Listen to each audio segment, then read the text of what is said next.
জি থাকলে আমরাও যাব। সে তো সবাই যাবে, কিন্তু আগে হলো পণ্ডিত মশাইকে রাজি করানো। কি ব্যাপার, কি রাজি করানো হচ্ছে শুনি? পণ্ডিত মশাই, আমরা ভাবছিলাম শীতকাল পড়েছে তো, তাই যদি পাঠশালা থেকে একটা বনভোজনের আয়োজন করা যায় তাহলে কেমন হয়?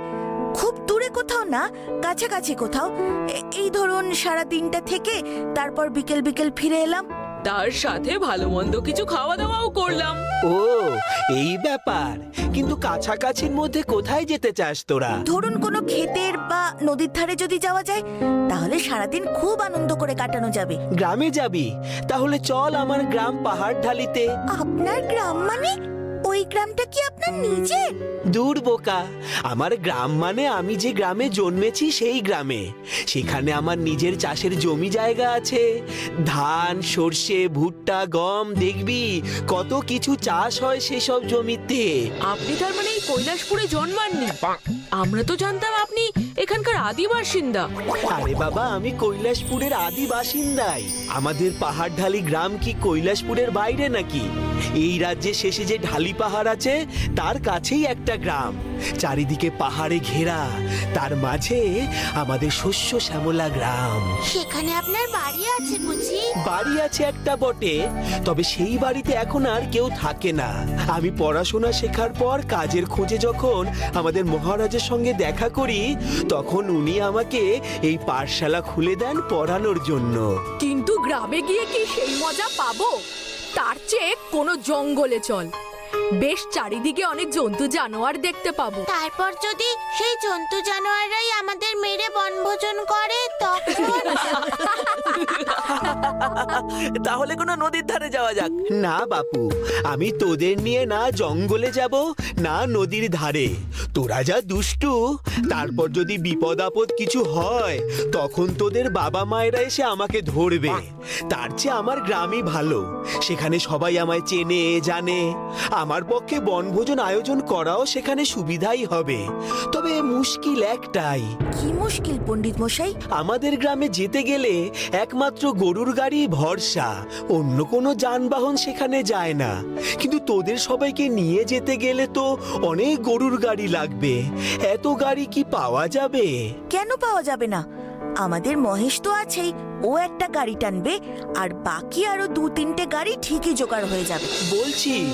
তবে তো আর কোনো চিন্তা নেই। ওখানে গেলে আমি তোদেরকে আমার জমির ধানের ভাত খাওয়াবো। দেখবি সে চাল যেমন সুস্বাদু, তেমনি গরম ভাত হওয়ার পর তেমনি তার সুগন্ধ। গরম ভাতের কথা শুনেই আমার খিদে পেয়ে গেল। আচ্ছা, ভাতের সঙ্গে আর কি খাওয়া হবে? কেন? আমার নিজের পুকুরের মাছ। আমার পুকুরে আগের বছর অনেক মাছ ছেড়েছিলাম, সেগুলো এতদিনে নিশ্চয়ই খাওয়ার উপযুক্ত হয়ে গেছে। না পণ্ডিত মশাই, আমরা নিরামিষই খাবো। আমরা আনন্দ করব বলে নিরীহ মাছেদের মারতে আমার একেবারেই মন চাইবে না।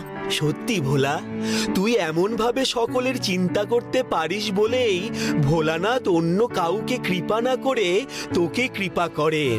আচ্ছা বেশ বেশ, তাই হবে। আমরা সেদিন নিরামিষ খাবারই খাবো। তাহলে কবে যাওয়া হচ্ছে আমাদের বনভোজনে? যেদিন খুশি চল। এক কাজ কর, ভালো কাজে দেরি না করে চল, কাল সকালেই আমরা সবাই বেরিয়ে পড়ি। হ্যাঁ, সেই ভালো।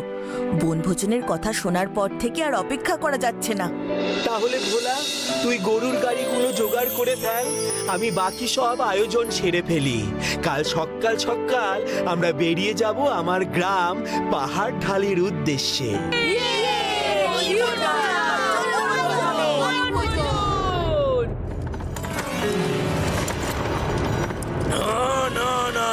না, এ আমি মেনে নিতে পারছি না। আমার জীবনটাকে নিরানন্দে ভরিয়ে দিয়ে ভোলার তার বন্ধুরা নাকি আজ আনন্দ করতে বনভোজনে যাচ্ছে। উহ, এই দৃশ্য দেখার আগে আমি ওই ভোলা সহ গোটা কৈলাসপুরকে ধ্বংস করে দিলাম না কেন? সেই মুরত কি আপনার আছে নাকি? এতদিনের চেষ্টা তো কম করলেন না, ফল কি হলো? কৈলাসপুরের কটুকুও তো দখল করতে পারেননি। তার চেয়ে আমি বলি আপনি ওই কৈলাসপুরের আশা ছেড়ে দিয়ে অন্য কিছু ভাবুন। একদম বাজে কথা বলবি না হতভাগা। বেশি কথা বলবি তো এক্ষুনি এমন মন্ত্র ফুটবো তোর ওপর যে আর